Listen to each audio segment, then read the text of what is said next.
Topping hantavirus as the prime concern at the annual meeting in Geneva of the World Health Organization is Ebola, what with the outbreak of a rare strain in northeastern Congo in Ituri province, which has claimed at least 80 lives. Some say already the official toll might have topped 100.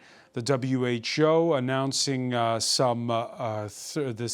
sending of experts to the area, as well as supplies. Congolese authorities, for their part, stating that they're opening up 3 clinics that will be dedicated to fighting this outbreak.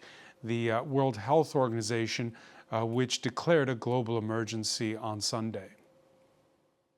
Yesterday, I declared a public health emergency of the international concern over the Ebola outbreak in the Democratic Republic of the Congo that has already spread to Uganda. And that brings us to our Spotlight segment.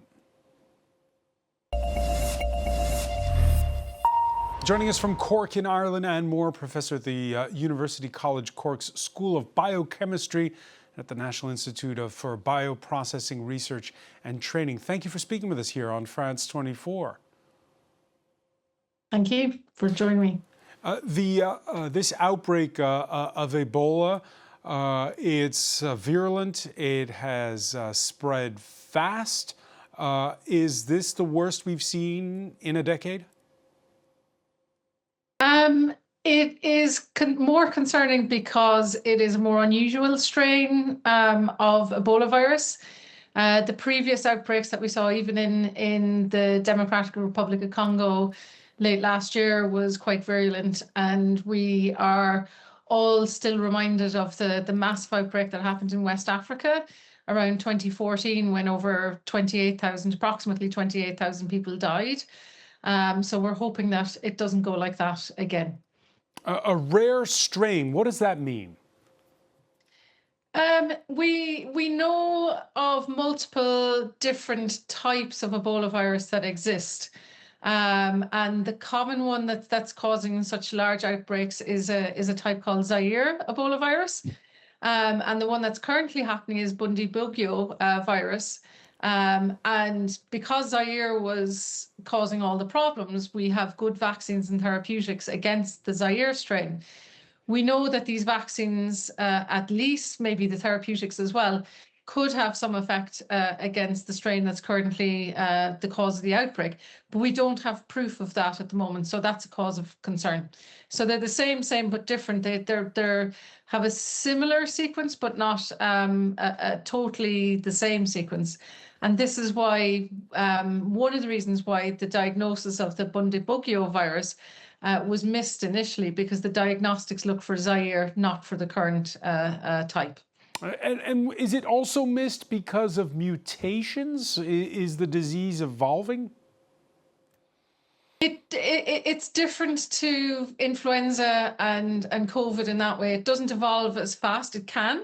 And you can have minor variations of each one of those classes of Zaire and Bundibugyo and Sudan. But it's slightly different to the respiratory viruses that we're all used to and what we're used to in COVID. They have evolved much earlier and before they've arrived in people. So it's more that they already coexist, Zaire and Sudan and Bundibugyo, and they keep popping up. They're kind of like cousins of each other, each of these strains. You referenced 2014 and more, and that huge outbreak in West Africa. A lot of it was ended thanks to the United States, which sent the Army Corps of Engineers to help. This time around, who's going to come to the rescue? Well, the 2014 outbreak was solved because of massive international effort, not just by the US, but by thousands and thousands of people across the world, including in West Africa. For sure, the financing of the major international organizations has massively changed in the last 16 months or so. And it is a question of finding alternative sources of finance to provide resources to these outbreak situations. But for sure, it is very concerning. And with that lack of financing, we're closing gaps instead of actually pushing forward and providing the full countermeasures that we could do. We're trying to shore up the gap in financing that's there. And that is incredibly concerning.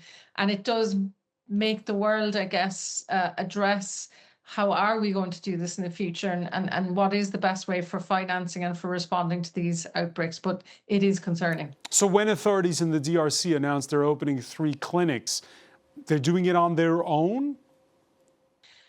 There is some financing and support being provided by organisations such as WHO, who have sent resources, including people and financing to the DRC.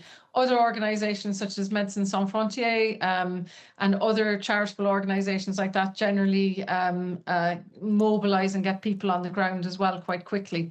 And then, you know, the health authorities across the region as well, DRC, Uganda, will all be contributing substantial resources to addressing this outbreak as well. So it's difficult and it takes a long time. It's not just, you know, this effort will go on for many weeks and months after it's in a headline in news stories. It takes a long time to kind of clear up from these outbreaks. So, you know, we do need those resources there to stamp out this outbreak. And again, it's happening while we have this annual meeting of health ministers at the WHO. Your thoughts on that, Anne Moore? I mean, you know, viruses aren't watching the news, and these outbreaks are happening, you know, and we can see that they're happening more and more regularly. And with international movement of people, it's becoming more and more problematic that, and even regional movement of people, that it's becoming more and more difficult to address these outbreaks and for public health experts to go in and find everybody who's been in contact with everybody else. And I think, you know, it is because of climate change, this is going to be happening more and more. And we need to really focus on, as soon as we see an outbreak, that we're responding to it and not allowing it to get out of control and to spread widely. And so is the WHO the right sort of organization, if you will, to act as the sort of the body that runs traffic in an emergency like this one? The WHO can for sure provide key resources quickly. They're more limited than they were maybe 2 years ago, but they do have a very clear and strong function in providing that international kind of level of quality that is needed. And they are some sort of organization like the WHO. I think today the head of the WHO said that, you know, there are changes and there's always improvement that can be made, and I think everybody would agree with that. But we for sure absolutely need an international organization like the WHO and an improved WHO that has that overarching view and that global view of what, as a global community, what do we want to do to respond, to find, to resource, and to respond to these emergencies. It's the only way that it's going to work. You know, we have to look after each other across borders and across regions. So we for sure need an international organization that is fully resourced to do it. And that includes finance, it includes people who know what they're doing, and it includes a very fast ability to respond, which is going to cost. You know, it's like your local fire station.